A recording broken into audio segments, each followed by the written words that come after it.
Zibby Owens, and you're listening to the award-winning podcast, Moms Don't Have Time to Read Books. Please sign up for my newsletter at zibbyowens.com for updates on podcast guests and lots of live events. This week's episode has been sponsored by A Thing or Two, which is a podcast hosted by Claire Mazur and Erica Cerullo, who you might know as the co-founders of the website Of a Kind, RIP, or the co-authors of the book Work Wife, which I've had on my podcast.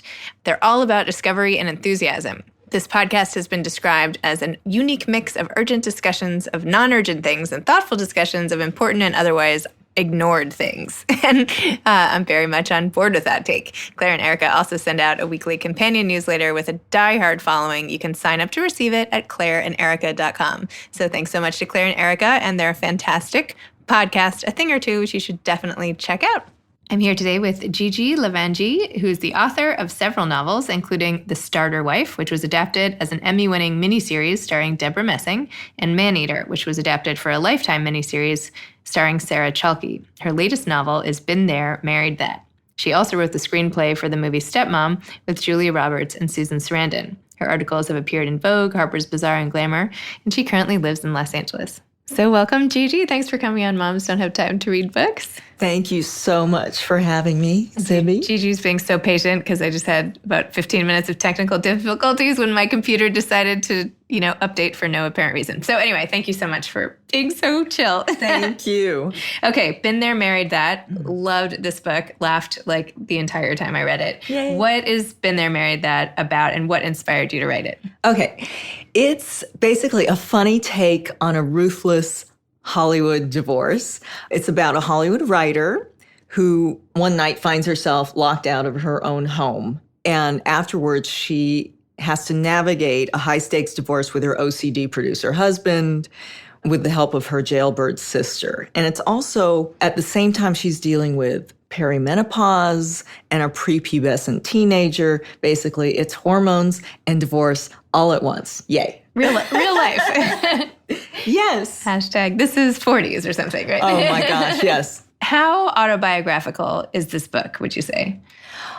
I would say it's semi-autobiographical because I do borrow from my own life. I try to use universal themes. They sort of come to me. Widowhood, divorce, loss, but wait 20 minutes and becomes a comedy. So it's autobiographical, but I do change a lot of I really heighten it and I put a funny spin on it. I feel like even like each sentence that you throw in is something funny. It's just like your observational humor and just all the everyday stuff. I look at it, and we were talking about this earlier. When I started paging through my book, I thought, wow, where do all these one-liners go from? Because you don't realize when you're writing something and you're in the flow and it's coming and there are no breaks, what it's going to turn out like. But I really, in my life, like I said, tragedy plus 20 minutes is comedy. And that's what I like to write down, and that's what I like to entertain people. Well, you certainly do that. Thank you. Very good job with Thank that. One of the parts of the book that I found just so funny and like a total just escape, I don't know, just so funny, was how you wrote about your character's lavish LA lifestyle and the jokes you made about it. And I'm just going to read a couple parts because I thought they were really funny. You wrote, "You're never alone living in a 10,000 square foot house. I know it's counterintuitive because staff is everywhere you want to be. You hire a team of gardeners, housekeepers, a house manager, unless you want to make your concrete tyrant a full-time job, a chef, a florist, a feng shui master. Every day there are people coming in and going out, and half the time you have no idea who they are. I binge watched Downton Abbey recently, and I can tell you the tears the sisters cry are real. The housekeepers and gardeners and assistants get to leave to go home. The rest of us are surrounded by invisible tripwires." Yes. I thought that was so funny. So obviously, as we joked about before, first world problems, right? This is beyond, yeah. But still so funny. Did you get any pushback at all about making this relatable? Or, there's so much, I feel like, vitriol against the wealthy right now. Is it still funny? Is it still okay to talk about? Well, I love making fun of rich people. Because I'm sort of an outsider, or I was an outsider in that world, I could really observe from an outsider's point of view. And also my protagonists are always relatable. They're clumsy, they're vulnerable, they make mistakes, they don't fit in. They're kind of like me. And so that's my point of view. So that's how I come into it. And who doesn't love, like, when I grew up watching Dallas or watching Dynasty, and we love watching rich people falter. And that's kind of what I do with my books. You know, I'm not putting them up on a pedestal, as you know. Right? Yes, that's true. One more passage that was really funny about this house situation, which I feel like plays a big role in the book. I mean, you refer to this house a bazillion times and what goes on in the house. Yes. And, you know, the dead zone, how there's no cell service, and it just becomes so funny. Anyway, you write, every time Trevor left town, he'd be replaced by a crew working in the house. Men in jeans and work boots, full belts slung low around their billowing waists. There was always something broken in a house this size, usually more than one thing, usually many things. That light, this faucet, that chair, this psyche. Meanwhile, whatever was broken was guaranteed to cost as much as a Kia. What's that dude working on? Finn said. Finn's the sister of the protagonist. Finn said as she sniffed and narrowed her cat eyes at a man traipsing through the kitchen with paper booties covering his work boots. No idea, I said. Light fixtures? And I think a deck chair is broken. Huh, she said. And then another worker was cutting through the kitchen from the deck. Cat belt, toolbox, booties, I guessed. Electrician? I don't know. This really just tickled me. I thought this was just so funny. What do you get out of poking fun at this whole way of life? Does it just amuse you? Do you laugh at it too? Does it just tell me about what you get from this? Well, I get a lot of pleasure from sort of exposing the downside of living in that way. Really, I really want to downsize everything in my life. I want my closet, all that stuff. And I think there's so much comedy in these worlds that people don't really see on a day-to-day basis. I mean, what is it like to have people in your house all the time? If you live, I assume, a one-bedroom apartment, you don't have staff.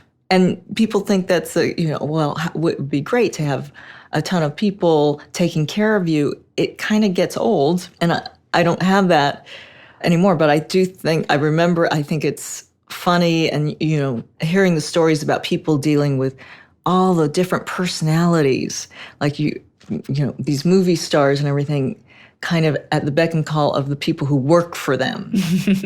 I think that's really funny.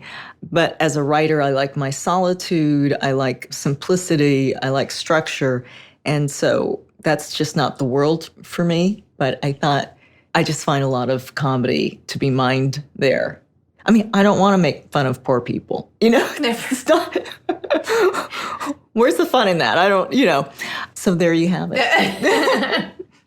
You also joke a lot in this book about the consequence of having highly overprivileged kids in this environment. And you make some joke about the protagonist, Agnes, asked her friend Liz, she says, do you know any kids who do chores? Yes, Liz said. They're east of the 405, which is funny. We're sitting here in LA doing this interview, and it's a geography joke, really, but by saying yeah, they're kids who do chores, but we don't know any of them. Yes, no, they don't live west of the 405.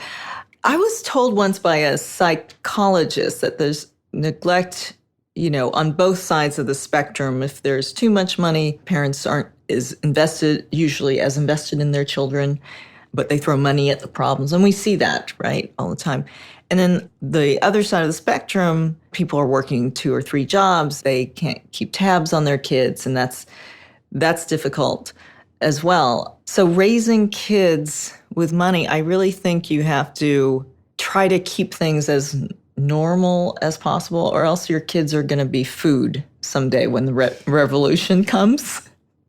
I have that line in the book. You did. That was a good line. I might be misquoting myself, but there are a lot of lines like that. But I think it's like with anything, you have to be grounded, invest time in your kids, not so much money, as we're seeing with the college, buying their way into college, that catastrophe. It's just too easy to do things the easy way, and it's never the right way. Very true. Thank you. There's another section, and I'm sorry, I keep being like, this section's so funny. I And love this it. section's so funny. So sorry to be like, boom, boom, boom. But the section where Agnes is researching symptoms of perimenopause was so, I just read this out loud to Kyle last night. Oh my God, so funny. I mean, this, that, the other thing. And you're like, how can you get rid of it? And you said something like, reduce stress. Ha, ha, ha, ha. It's just so funny because like every problem everybody has, the advice is always to reduce stress. It's like, yeah, and how do you do that? Yeah, like if that's so easy, I wouldn't have these other problems. I don't know. Like, exactly. Really? Like that's like easier said than done, sort of. But the funniest part of that whole thing is that the mom has a daughter who's now going into puberty as she is going through perimenopause. Right. Has to deal with her being like, Mom, I have this hair. Do you want to see it? And she's like, oh, no. Yes, her first pubic hair. Oh my gosh. So, and you said something funny. I can't remember exactly what. Something like, for the love of God, like why would God put these things at the same time in life that the girl and the mom would go through these at the same time? Just talk to me a little about that. Well, first of all, for those of you who aren't in perimenopause or aren't menopausal yet, congratulations. Good for you. It is, when I was going through it, and I'm in my mid-50s now, and I was going through a divorce at the same time, and it was like a roller coaster ride, but to hell. Insomnia, night sweats, but having the hot flashes, when you're meeting with your attorney or whatever, embarrassing. But also there's something great about the fact that we are just freaking animals, that we're not special, that this is the cycle of life. And this is what we're supposed to experience if we are lucky enough to make it past a certain age. So I'm very grateful just to be here. So if every single bit of me has to dry up and, like dust and blow away, I'm okay with that because I can still function. This sounds so corny, it's really a gift. But as we know, hormones are everything. And I was lucky I got through it without murdering anyone that I know of, right? So there you go. You talk a lot in this book about the book industry, and it was so nice to have a character who's a writer. I mean, I feel like I can't believe more people don't end up doing that in their books, but you have all these funny references to book readings at Book Soup and having to leave yesterday because of the traffic, and how the reading culture in LA is funny, and that there's a book group and people are like, oh, no, I didn't read the book. Reading is depressing. And like all these funny things. What is it like? What is book culture like in LA?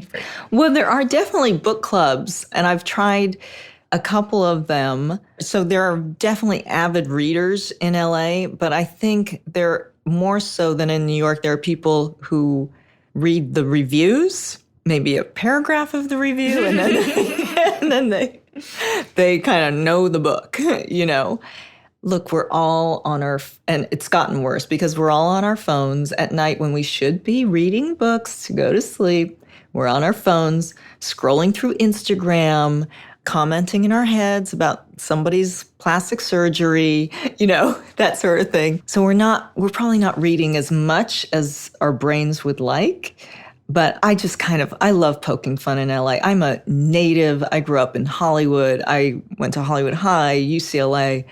LA to me is like the most fun to make fun of. So of course that goes into books. And I used to sign books. Like I know you'll never read this, but thank you for buying.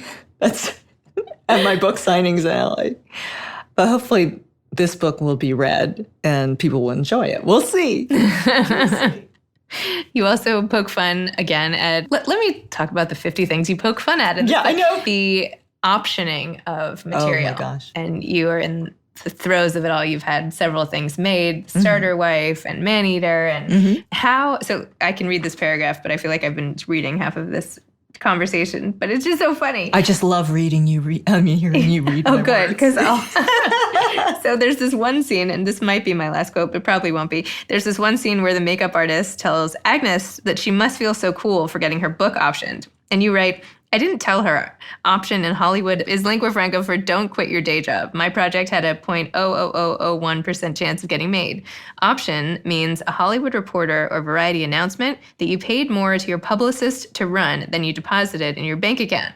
At the end of the day, there's night. An option costs you more than no option. A better option, not option. Okay, I'm done. I'm out of options. Okay, but you got 2 things made, and I'm not sure about this yet. Has this been optioned? This was optioned, yes. This was optioned. Okay. So how do projects cross the finish line? Like, how did yours cross? Oh, it's so difficult. First of all, I started writing movies. I wrote a screenplay called Stepmom. It wasn't my first screenplay. I'd written several, been optioned and all. But I wrote a movie called Stepmom, a screenplay called Stepmom, and that was made. But off of that experience... So sad and so good. Thank oh my you. God, one of my favorites. Thank you. Julia Roberts played me. No, Julia Roberts was the stepmom, the ideal stepmom. And Susan Sarandon and Ed Harris, when I met Ed Harris, I couldn't even look him in the eye because he's just a temple of testosterone. So off of that, though, I really wanted to work by myself, and I started writing books. And I had agents, and I was lucky enough to have an agent for my first book, and that was actually Rescue Me. It was made into a screenplay. We had Carl Franklin attached to direct the movie, along with his wife, Jessie, to produce, and that never got made. That was my first book. Was that 20 years ago? Who knows? Everything was 20 years ago. If it's not 30 years ago, it was 20 years ago. And so everything takes much longer than you think. If you have an agent, they send out your book and, maybe somebody wants to option it. I think with me, it could be a little bit harder because some of my books have sort of a Hollywood theme, and one season that's popular, the next season it's not, blah, blah, blah. But all of my books, except for one, have been optioned, and I feel very lucky about that, but it takes sometimes years for it to go any further than that. I have screenplays all over the place. People have written for my books, and they're great and didn't get made. Queen Takes King, and Cherkis wrote a screenplay that was so good and it didn't get made. You just never know. I'm always on the next project. I have 3 screenplays right now, 2 of which are optioned in development. And, I will probably wait years for them to get made. So I write the next screenplay, or I'm writing the next book. I'm like a shark. That's what I do. A shark with a computer, with opposable thumbs and fingers. Too funny. My gosh.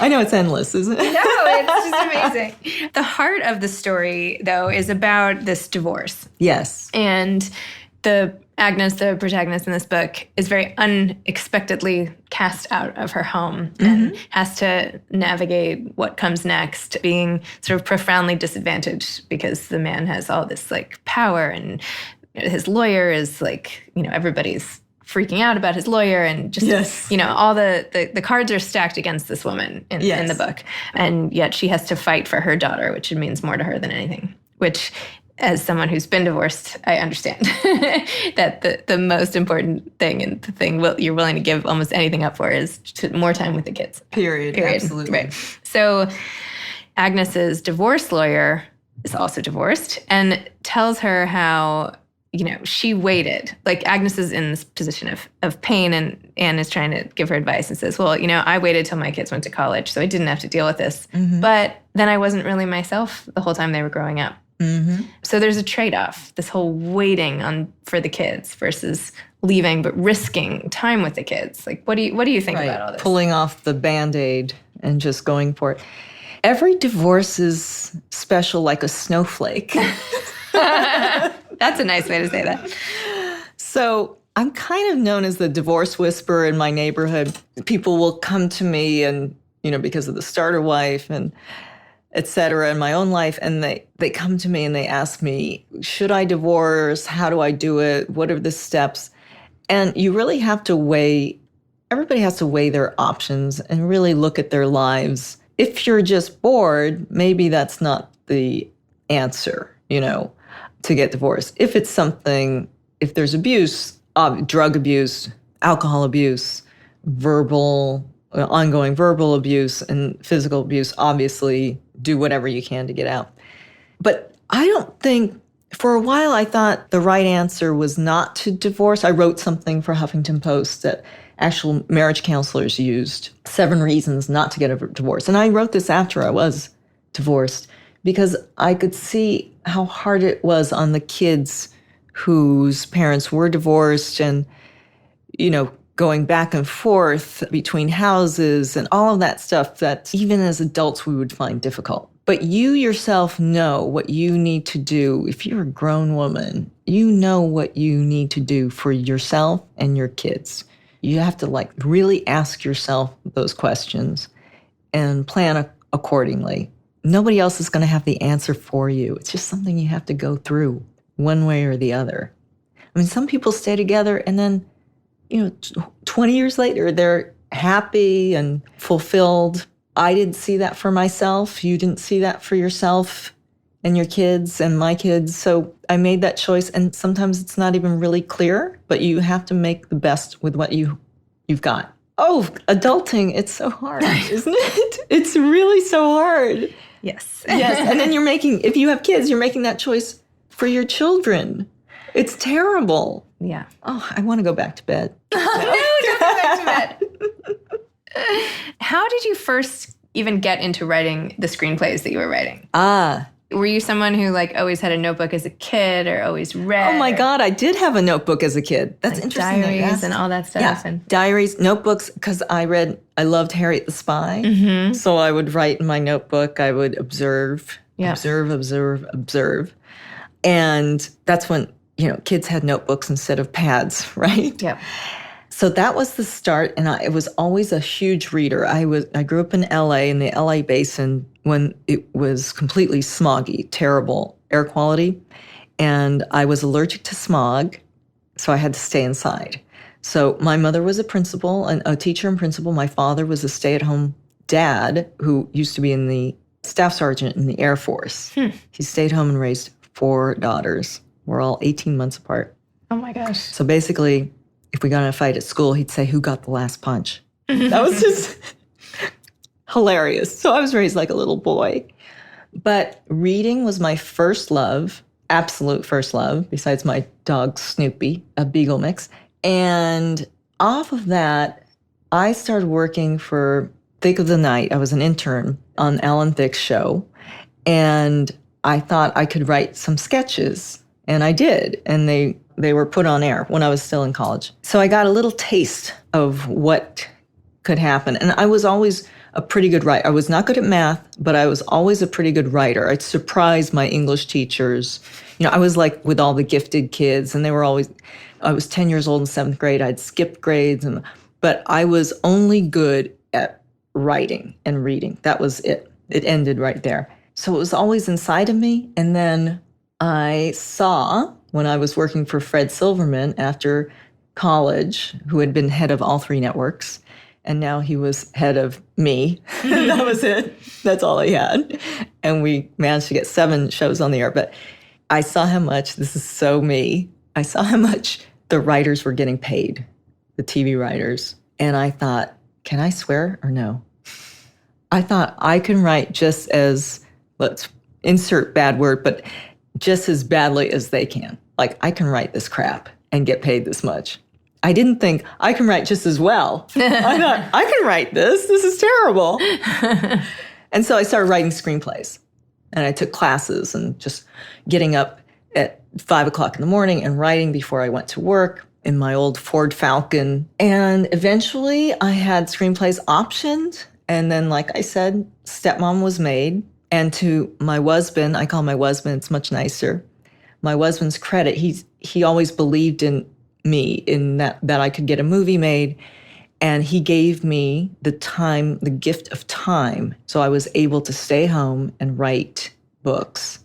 I could quit my job after 8 years and just write. So I'm so grateful for that. In addition to our beautiful boys who are kind of adults now.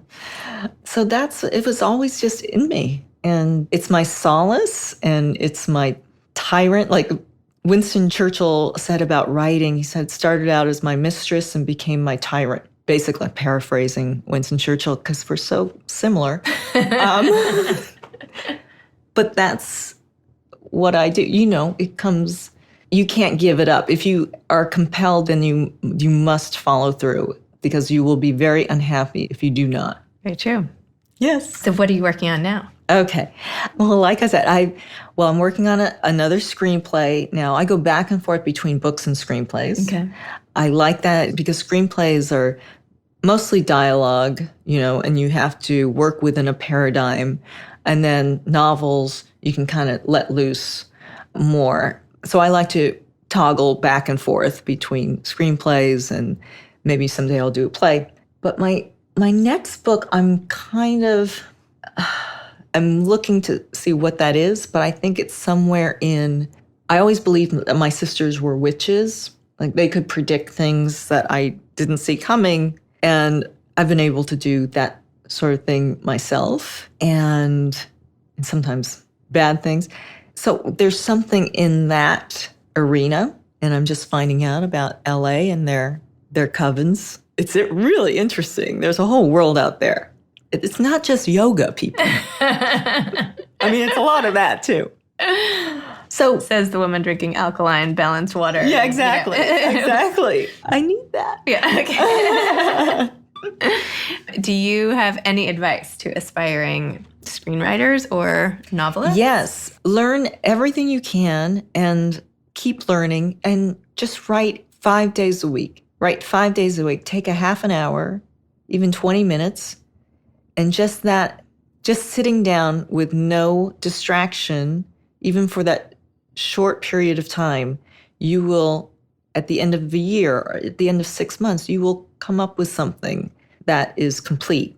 It's a first draft, but it's still complete. I mean, Stephen King said, write 1,000 words a day. He writes 2,000 words. So that's what I do with a first draft novel. And honestly, the slower you go, the faster you get there. It's just methodical. There's no magic in it. The magic comes from doing. Does that make sense? Totally.